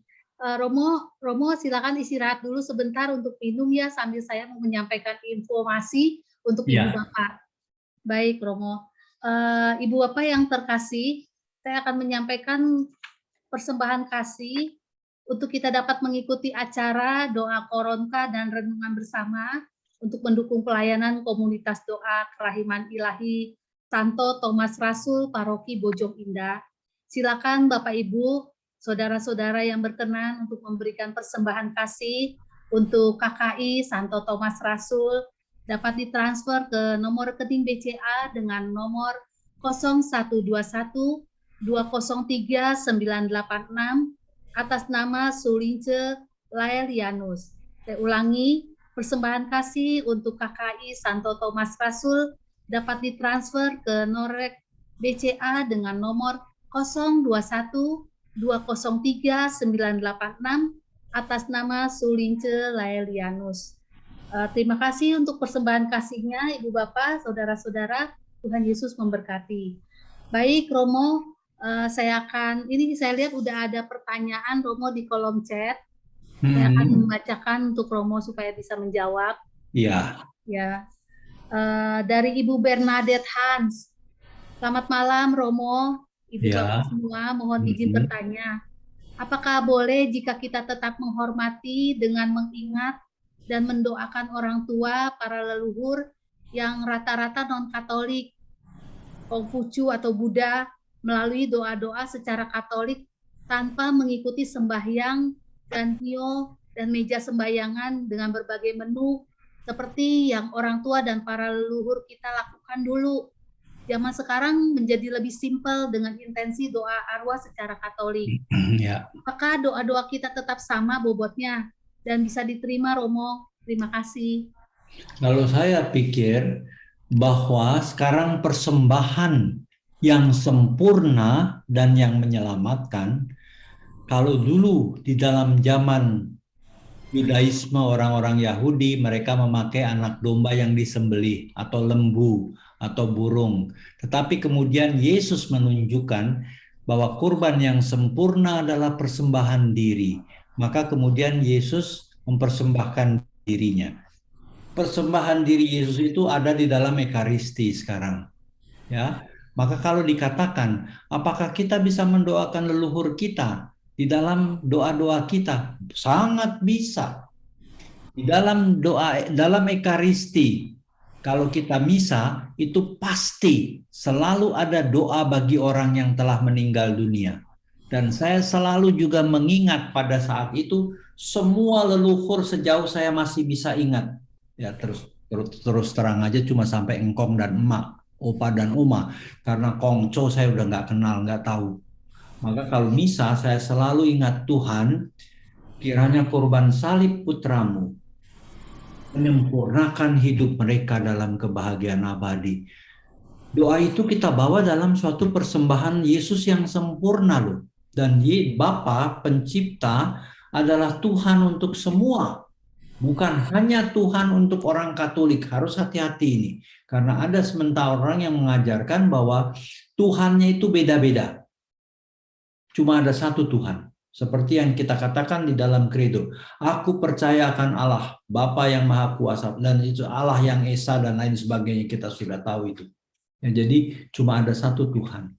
Dan Tuhan ini kemudian menjadi manusia juga, Tuhan menjadi manusia dalam penjelmaan, dan dia membawa persembahan keselamatan untuk menyelamatkan semua jiwa. Maka kalau orang-orang kita, keluarga kita yang telah meninggal, kita doakan di dalam doa-doa Katolik, di dalam Ekaristi bisa. Dan orang akan bilang, kan itu dia bukan Katolik. Ya mendoakan, kenapa nggak boleh? Yesus menyelamatkan itu bukan hanya menyelamatkan orang Katolik. Waktu Yesus hidup belum ada orang Katolik loh. Nama Katolik belum ada, baru kemudian ada. Tetapi Yesus adalah penyelamat untuk semua manusia. Maka persembahannya itu punya arti penyelamatan untuk semua manusia, semua yang tercipta. Maka jangan khawatir ya. Yang bertanya tadi Ibu Bernadette, Ibu pasti bisa. Saya selalu melakukan itu. Saya doakan engkong, ma, opa, oma, papa, mama, papi, mami saya, dan adik saya yang sudah meninggal, para sepupu saya, para om dan tante saya. Saya doakan semua, saya satukan dalam persembahan Tuhan Yesus. Karena saya percaya inilah persembahan sempurna yang menyelamatkan. Jawabnya itu. Baik, Romo, terima kasih. Semoga bisa menjawab ya Ibu Bernadette atas pertanyaannya tadi, atas jawaban Romo. Pertanyaan kedua, Romo, dari Ibu Maria Novita. Romo, boleh tidak makanan yang sudah disembahyang leluhur kita makan? Menurut Injil nggak ada masalah. Yang najis itu bukan yang masuk tetapi yang keluar. Dan Santo Paulus juga mengajarkan, makan aja. Kecuali ada orang yang tersandung kalau saya makan itu. Misalnya, kalau saya diundang datang ke perayaan Cengbeng dan kemudian ada persembahan di atas kuburan. Dan kalau ternyata makanan itu mau dimakan, kalau saya sih sebetulnya higienis, saya nggak mau makan. Ya, tetapi kalau ada orang yang mau makan, itu nggak jadi masalah karena Injil mengatakan yang najis itu bukan yang masuk, tetapi yang keluar. Dan yang kedua, Paulus mengatakan kalau kamu makan nggak apa-apa, tetapi jangan hati-hati, jangan sampai ada orang tersandung karena tindakan kamu. Ya, barang najis. Nah, itu kan persembahan ini masalahnya seringkali dipikir sebagai barang yang sudah najis, sudah dimakan oleh roh, roh itu nggak pernah makan. Ya, maka Yesus mengatakan waktu dia bangkit kan murid-murid masih belum jelas, ini siapa ya, apa Yesus betul bangkit? Masih ingat nggak di Injil Lukas Yesus minta, apakah ada makanan? Kemudian dikasih ikan goreng dan Yesus makan. Dan dia berkata, lihat, setan nggak bisa makan kayak gini. Dan Yesus makan. Jadi setan memang nggak makan, roh-roh itu nggak makan. Yesus kenapa menunjukkan makan? Karena dia bukan bangkit cuma rohnya. Dia bangkit dengan tubuhnya, maka dia bisa makan. Memperlihatkan pada murid-muridnya yang mau dia sampaikan pesannya, aku bukan cuma roh, aku adalah Yesus yang bangkit jiwa dan raganya. Sedangkan roh-roh itu nggak punya raga, maka nggak bisa makan. Jadi kalau dipersembahkan di kuburan, saya rasa juga roh-rohnya nggak datang makan. Cuma kalau ditanya, Romo mau nggak makan itu? Enggak, kenapa? Kotor. Cuma itu alasannya. Tapi waktu saya masih kecil, saya masih lihat itu jiko saya kalau bikin sembayangan untuk leluhur itu, waduh kuenya enak-enak sekali, ada agar-agar yang diukir-ukir. Saya pikir, waduh kalau bisa makan itu. Saya nggak pernah ingat apakah saya pernah makan, tetapi rasanya pernah. Karena kan itu juga dijaga ya, supaya jangan kotor, nggak ada laler segala macam. Jadi saya rasa saya pernah makan itu, dan nggak ada apa-apa. Jadi lihatlah, begini Bapak Ibu, ada satu hal yang mau saya kasih tahu. Semua itu ada hukumnya. Hukum kita adalah hukum cinta. Cinta kita adalah cinta yang dari Allah. Ya, Yesus mengajarkan kita hukum cinta yang ilahi. Konfusius mengajarkan hukum cinta antar sesama. Tuhan Yesus mengajarkan hukum ilahi, cinta Allah di dalam diri kita untuk bisa mencintai sesama. Maka disempurnakan. Nah, bagi saya, Kalau kita hidup dalam hukum cinta Yesus, maka kita bebas. Tetapi kalau kita hidup di dalam hukum-hukum lain, maka kita jadi nggak bebas. Kalau kita nggak bebas, maka kita bisa berada dalam bahaya. Ini sering saya ceritakan, tapi sekarang saya ceritakan lagi. Imlek pertama yang saya rayakan di Jakarta pada saat pemerintah memberi izin, waktu itu Gus Dur, maka panggil barongsai. Maka barongsai main di depan gereja. Mereka minta izin sama saya, pengurus, boleh nggak barongsainya masuk ke gereja? Nggak boleh. Kenapa? Apakah bawa setan? Bukan. Berisik. Gereja bukan tempat pertunjukan, maka nggak boleh. Di jalan boleh. Maka di seberang ada aula kita, dan kemudian saya dikasih tongkat, ada angpau. Saya mesti naik ke lantai 2, nanti kasih begini, barongsainya naik, makan angpaunya. Tahu kan ya? Tetapi sebelum saya naik, ada seorang yang menasehati saya, Romo, nanti kalau kasih angpau jangan lihat ke bawah. Saya bilang, kenapa? Karena di atas kepala barongsai itu pasti ada surat jimat, ada hu. Nah, itu isinya adalah kegelapan, kuasa jahat gitu. Saya ikuti, enggak. Kenapa? Saya enggak mau hidup di bawah hukum itu. Maka waktu saya kasih angpaunya, saya lihat memang di atas kepalanya ada tulisan surat jimat itu. Nah, saya enggak apa-apa. Kenapa? Saya enggak hidup di dalam kepercayaan bahwa itu bisa mencelakakan saya. Artinya apa? Saya bebas. Kenapa saya berani begitu? Karena saya tahu Tuhan saya, Yesus Kristus, adalah penguasa langit dan bumi. Kenapa saya takut dengan surat jimat semacam itu? Kalau saya takut berarti saya di bawah hukum itu. Pasti saya akan kena. Tapi kalau saya nggak percaya, saya percaya pada Tuhan, Bapa yang Maha Kuasa, pencipta langit dan bumi, dan akan Tuhan Yesus Kristus, putranya yang tunggal, Tuhan kita, dan lain selanjutnya, maka saya hidup dalam hukum cinta yang membebaskan. Bapak Ibu jelas ya? Dan jangan salah loh, di luar banyak sekali orang yang sok tahu dan mengatakan ini nggak boleh, itu nggak boleh. Kita anak Allah yang dikungkung oleh ajaran-ajaran yang nggak jelas. Maka bagi saya cuma ada satu, cinta Allah yang luar biasa. Cinta yang adalah terang, yang menghapuskan segala kegelapan. Dalam Dia ada hidup, hidup itu adalah terang manusia. Terang itu bercahaya dalam kegelapan dan kegelapan itu tidak menguasainya. Di mana terang itu ada? Di dalam diri kita sebagai pengikut Yesus. Kenapa takut? Itu jawaban saya. Baik, Romo, terima kasih. Romo, ini masih banyak pertanyaan ya. Saya langsung saja. Ya. Pertanyaan berikut. Mungkin kalau waktunya sudah lewat dari jam 9, apakah boleh deh, boleh Bapak Ibu sudah tunggu lama sekali ingin bertanya, silahkan bertanya, nanti habis ini baru saya makan. Baik, terima kasih Romo. Pertanyaan selanjutnya Romo dari Ibu Lina. Romo mau bertanya, di dalam tradisi Tionghoa, kita harus menghormati orang tua dari selama hidup sampai meninggal. Dan pada akhirnya dimakamkan pun harus secara hormat. Yang saya mau tanyakan, bagaimana pendapat Romo jika ada anak-anak yang tidak mau mengurus makam orang tuanya? Terima kasih. Ya, itu nggak berlaku hormat pada orang tuanya. Itu aja sih. Tapi nggak ada nanti kutukan yang membuat sial semacam itu, saya rasa itu enggak. Cuma masalahnya adalah kok dia nggak punya rasa cinta pada orang tuanya. Ya, saya rasa cuma itu. Baik, Romo, terima kasih. Pertanyaan selanjutnya dari Ibu Ani. Romo, jika ada misa Imlek, apakah lampion yang berbentuk naga juga ada di gereja atau di dalam gereja? Apakah boleh? Mohon pencerahannya. Boleh, karena naga di Tiongkok itu bukan kejahatan. Naga itu mewakili sesuatu yang baik.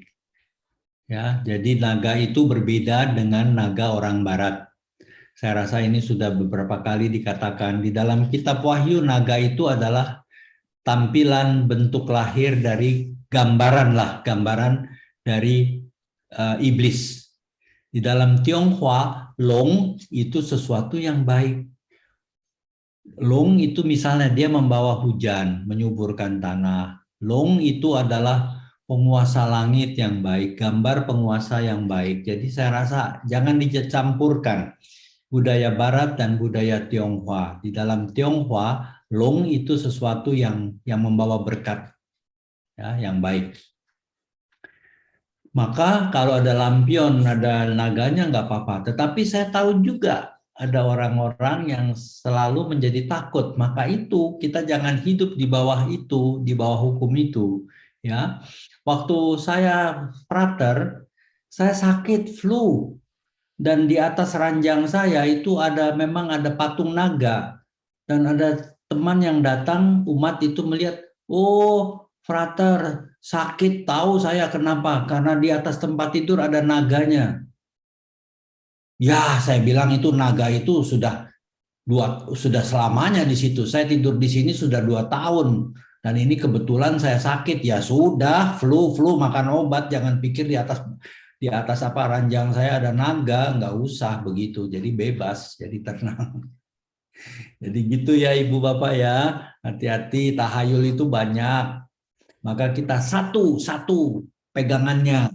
Aku punya Tuhan, Tuhan yang pencipta langit dan bumi. Baca lagi Yohanes bab 1 ayat 1 sampai 5. Dalam Dia ada hidup, dalam Dia ada hidup. Dan hidup itu adalah terang manusia. Dan terang itu bercahaya di dalam kegelapan dan kegelapan tidak menguasainya. Kita membawa terang itu, kita takut apa? Ya. Oke. Berikut. Baik, terima kasih Romo. Selanjutnya dari Ibu Ana. Selamat malam Romo, saya ingin bertanya, apakah kita sebagai orang Katolik boleh berdoa dengan menggunakan dupa, batang atau hio, dan boleh bersujud sembahyang menghadap langit sebelum mendoakan arwah-arwah leluhur? Terima kasih Romo. Ya, itu gestur dari keyakinan tertentu, bersujud, menghormati langit. Nah, masalahnya adalah menghormati langit, kita nggak tahu persis siapa yang kita hormati. Kalau kita menghormati Allah Bapa, Allah Putra, Allah Roh Kudus, itu jelas. Pencipta langit dan bumi, roh yang berpribadi, yang kita kenal. Maka kita bersujud karena Dia adalah sumber hidup kita. Tapi kalau hanya pada langit terus kita menyembah siapa? Nah, itu yang harus dipertanyakan, ya. Jadi yang kedua, apakah kita boleh memakai hio, memakai dupa? Nggak ada kesulitannya. Kita bisa lihat kalau misa Imlek, saya di Pluit, setiap tahun sudah 20 tahun saya misa Imlek di Pluit. Setiap kali prosesi itu kita membawa hio dan sampai di depan altar, saya menghormati Allah Tritunggal Maha Kudus dengan hio itu. Dan kemudian menancapkannya. Dan itu sangat bagus karena hio itu asapnya akan terus ada. Kalau wirok kita yang barat itu kalau nggak digoyang-goyang wiroknya, apinya mati, asapnya hilang. Ya. Sedangkan asap hio, asap dupa di dalam agama-agama kuno itu merupakan sesuatu yang sakral, mewakili sebetulnya doa dan persembahan kepada Allah. Itu sejak zaman Perjanjian Lama. Kalau asapnya naik ke atas, persembahannya diterima. Kalau asapnya nyamping, nggak diterima. Jadi memang asap dupa itu sejak zaman kuno sudah punya arti yang terkait dengan sakralitas dan hubungan dengan Tuhan. Orang Tionghoa itu nggak kenal wirok zaman kayak Romawi kita punya. Mereka bikin lebih praktis malah batang-batang biting-biting kecil yang diberi lem kemudian diberi dupa. Itu tinggal disundut nyala terus. Maka mereka punya dupa mereka. Dan dupa mereka itu bukan dupa setan.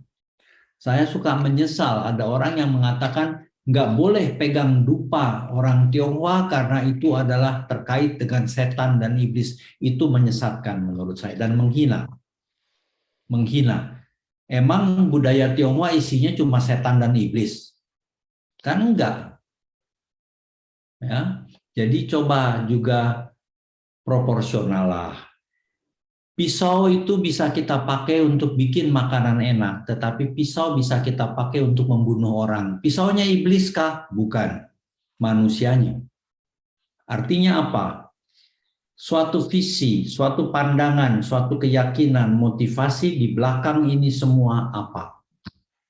Kalau kita memakai dupa untuk menghormati Allah dengan tulus, maka asap dupa itu menjadi membubung ke atas sebagai ungkapan batin kita yang tulus menghormati Tuhan. Memang dukun, tukang nujum pakai pakai dupa. Ya, tetapi kan gereja juga pakai dupa. Apakah dupa itu semua mewakili kejahatan tukang nujum, tukang dukun dan lain sebagainya? Bukan. Bagaimana itu dipakai itu yang jadi penting, ya. Maka saya mau Bapak Ibu luaslah. Kita nggak berada di bawah hukum yang sempit semacam itu, ya. Dan kalau kita bebas, maka nggak ada apa-apa. Saya belajar teologi di Taiwan. Saya di Taiwan 6 tahun. Setiap kali misa-misa besar, uskup-uskup itu menghormati altar dan Allah itu dengan dupa. Setiap kali dupa itu pasti dipakai dupa. Ya, jadi nggak ada masalah di dalam gereja Katolik di Tiongkok dan di budaya-budaya di mana ada budaya chopstick culture termasuk dupa itu dipakai nggak ada apa-apa. Jadi tenang aja, jangan sampai kita membesar-besarkan dupa itu seakan-akan barang eksklusif milik iblis gitu. Nah itu yang saya nggak suka. Bukan, ya bukan, pasti bukan. Leluhur saya Konfusius itu bukan orang-orang penyembah iblis. Oke, terima kasih. Masih ada. Baik, terima kasih banyak Romo. Selanjutnya, ini masih ada 2 pertanyaan lagi Romo. 2 boleh, 2 terakhir. Dari Bu Silviana Sutanto. Ya. Romo, di China ada Uskup Kanon Dominic Tang. Kenapa sampai ditahan 22 tahun? Bagaimana ajaran Konghucu, pengajaran kasih, seharusnya tidak mereka lakukan? Mohon pencerahannya, Romo. Karena sekarang Tiongkok bukan berada di bawah ajaran komunis, bukan Konfusianis, tetapi komunis. Ya, komunisme berkuasa, komunisme itu ateis, jadi agama semua dimusuhi. Itu sejak Mao Zedong muncul dulu. Maka waktu Mao Zedong muncul dengan komunisme, semua agama itu ditekan. Bahkan pada saat revolusi kebudayaan itu banyak sekali gereja yang dirusak. Ya, dihancurkan, bukan cuma gereja, tetapi semua Buddha, Hindu nggak ada, Islam, dan kemudian juga kelenteng-kelenteng para Taois itu semua dihancurkan. Kenapa? Karena mereka komunis. Dan komunis itu ateis, dan ateis itu melawan semua yang berbau agama. Semua mereka sebut tahayul, maka dihancurkan. Jadi yang menghancurkan itu bukan orang-orang Tionghoa yang biasa, tetapi orang-orang yang nggak percaya pada Tuhan. Orang-orang komunisme yang ateis, begitu ya. Nah sekarang kok Tiongkok itu masih komunis. Walaupun sudah ada kebebasan sekarang, tetapi kebebasannya masih sangat terbatas dan ada di beberapa tempat itu juga yang masih sangat sulit untuk agama, juga untuk gereja. Tetapi bukan karena mereka Konfusianis atau Tionghoa, tetapi karena sistem politik, sistem sosial yang ateistik dan komunis. Jadi nggak ada hubungan dengan Konfusianis. Tetapi ada satu kenyataan besar, bahwa sekarang juga Presiden Xi Jinping itu mulai melihat bahwa Konfusianis memang nggak bisa dimusnahkan. Sebab apa? Tahun Baru Imlek, Cengbeng, semua perayaan itu Konfusianis. Maka kalau Konfusianis mau dimusnahkan berarti Tiongkok harus mengganti seluruhnya. Cuci otak, orang-orangnya mesti ganti, nggak mungkin. Maka kita bisa lihat sekarang ada sistem yang melawan agama, tetapi itu bukan Konfusianis. Ya, itu jawaban singkatnya. Baik, terima kasih banyak Romo. Pertanyaan terakhir nih ya Romo, Iya. dari Ibu Friska. Romo, apakah keluarga bisa minta leluhur mendoakan seluruh anggota keluarga, sementara orang yang hidup dan yang mati sudah berada di alam yang berbeda? Bagaimana Romo? Mohon pencerahannya. Nah, Bapak Ibu, gereja kita itu punya ajaran bahwa gereja itu ada gereja yang bersiarah di bumi ini. Dan kalau kita selesai hidup di dunia ini, kita masuk ke dalam gereja yang mulia. Ya, dua gereja ini artinya gereja itu bukan gedung gereja, tapi kumpulan umat beriman yang masih berjalan di bumi ini disebut umat yang bersiarah. Di sini umat yang sudah masuk ke dalam kemuliaan. Nah, antara dua gereja ini nggak pernah putus hubungannya, dalam arti bukan saling berkunjung, tetapi hidup dalam persekutuan gereja. Maka bisa aja bahwa saudara-saudari kita yang dalam kebahagiaan itu juga berdoa untuk kita, memohonkan kepada Bapa melalui Yesus Kristus Tuhan kita, supaya keselamatan yang diupayakan oleh gereja seluruhnya, gereja yang di bumi ini, sungguh menjadi kenyataan. Kita hidup dalam damai, ya, tetapi juga hati-hati, banyak orang merasa, wah kalau gitu kita minta supaya leluhur kita memberkati kita supaya rezeki terus mengalir, tender terus menang, kita nggak pernah susah, kita nggak pernah sakit. Nah, itu keliru. Ya, tetapi kalau kita saling membantu, nah ini gereja kan menunjukkan kita berdoa untuk orang yang sudah meninggal supaya bisa keluar dari api penyucian untuk masuk surga. Ya, jadi memang ada relasi itu. Nah, itu kita diberitahu oleh gereja bahwa ada gereja yang masih bersiarah, ada gereja yang mulia, dan keduanya tidak terpisah. Maka kita masih saling mengenang dan membantu. Saya nggak pernah tahu di sana gimana mereka mengenang kita karena saya belum sampai di sana. Dan kalau sampai di sana, saya juga nggak bisa cerita kepada Bapak Ibu karena saya sudah berbeda. Ya, saya nggak punya lagi raga untuk bercerita. Dan kalau saya akhirnya bisa bercerita, Bapak Ibu pasti kaget. Karena ada suara, nggak ada orangnya, pasti lari semua. Jadi tenang aja, gereja mengajarkan ada gereja bersiarah, ada gereja mulia, dan masih dalam relasi. Ya, supaya nanti semuanya masuk ke dalam kemuliaan abadi dengan Bapa di surga pada hari terakhir nanti. Maka tugas kita adalah sekarang hiduplah baik-baik menurut ajaran Tuhan kita Yesus Kristus dan apa-apa yang sudah ditentukan oleh gereja menjadi nilai-nilai Injil seperti tadi 5 keutamaan itu, hormat, luas hati, cermat, cekatan, ya, penuh pengampunan, dan juga apalagi satu. Nah, itu semua bisa kita hayati. Dan dengan demikian kita menjadi orang yang terbuka, bisa melihat bahwa kebenaran-kebenaran Injil itu bisa juga tumbuh di dalam budaya-budaya sejauh kita mau saling membantu. Ya, Bapak Ibu, jadi saya mau Bapak Ibu menjadi umat yang luas lah. Tetapi jangan hilang kekatolikannya. Gereja sering mengkhotbahkan jadilah umat yang luas. Artinya apa? Kita kalah terus. Coba lihat kalau perkawinan campur. Jarang-jarang ada orang Katolik berkata, saya mau kawin dengan kamu kalau kamu masuk agama saya. Kenapa? Karena kita toleran banget. Jadi ya sudah saya ikut kamu, maka umatnya hilang. Maka juga harus lihat, kita terbuka tetapi kita hargai kita. Ya, ajaran, harga diri, keyakinan kita. Coba lihat, perkawinan campur kebanyakan hilang Katoliknya. Kenapa? Kita terbuka, kita toleran, kita hilang. Mana umat saya? Kan saya malu kalau begitu juga. Saya sedih juga. Kok umat saya nggak punya semangat? Harus punya semangat. Ya, ini ajaranku, ini agamaku. Aku percaya, aku perjuangkan. Gitu ya Bapak Ibu, semoga Bapak Ibu setelah pertemuan kita semangatlah terus. Hidup dalam keterbukaan tetapi penuh keyakinan terhadap nilai-nilai aku yang aku yakini, baik agama maupun keyakinan pribadi. Jangan hilang. Ya, saya orang Tionghoa Katolik. Saya tahu ajaran Konfusius cukup banyak. Saya penghargai. Kalau saya sedang mengajar filsafat Tionghoa, saya kadang-kadang berpikir ini teologi Katolik atau teologi Konfusianis.